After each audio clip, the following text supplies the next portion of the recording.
I'm Scott Masters. I teach at Crestwood Preparatory College in Toronto, and I teach high school, grade 9 through 12, all the different history courses. So the Oral History Project is something that I've been working on over the last decade. The last 5 years, though, has been when it's, I would say, really come into its own. I would say my own area of interest here, it would have to go back to when I was growing up. I would talk with my grandfathers an awful lot about their own personal experiences and remembrances of the wars. One of my grandfathers was actually a World War I vet who lived to be quite old, and my other grandfather was in the Navy in the Second World War. And as I've been teaching more and longer, I mean, it's been 20 years now, you know, my students don't have that same kind of connection with their grandparents. They didn't necessarily grow up, you know, as veterans. They might have been children in the war. So I started bringing in people to my classes, you know, a few veterans here and there. Different organizations helped me to connect to those people. And then from there I kind of got into a web of contacts where people started referring friends of friends. Some students at the school had grandparents or their parents knew people. So we've literally ended up with hundreds of these interviews that we've done now. But in the beginning it was just a few people that were coming in. I thought it would be interesting to have veterans from all the different areas of World War II talk to the kids. So I started out getting infantrymen, sailors, pilots, people behind the scenes doing different things. And some of these people became fixtures in the classroom. They were here year after year.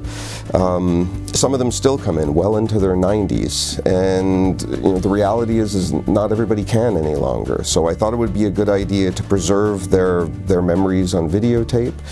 And as I started to learn more and more about the process, we've been videotaping these interviews, set up the web page, and we've ended up with this you know, thing that I'm really proud of. My students have done some fantastic work in the last five years or so putting it together. My goal with this project is really to turn my students into junior historians. I mean, I do still have them do a lot of the traditional things that would be expected in a history class, be it writing essays, you know, whatever. I think those things definitely still have a place.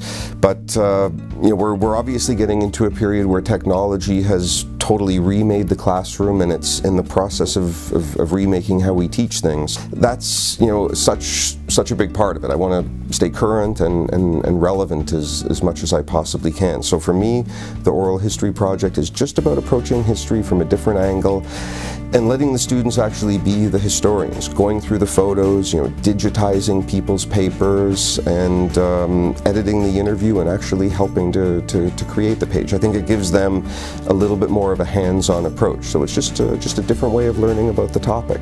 I really love teaching Canadian history because, you know, I think we live in a pretty remarkable country, and I think it's very important for students to understand how Canada came to be what it is. And that means talking to the people who lived through those events and who played a role in creating this country. It's not just about the big institutions and government, it's about individual Canadians who often made some pretty big sacrifices to turn Canada into this pretty remarkable place.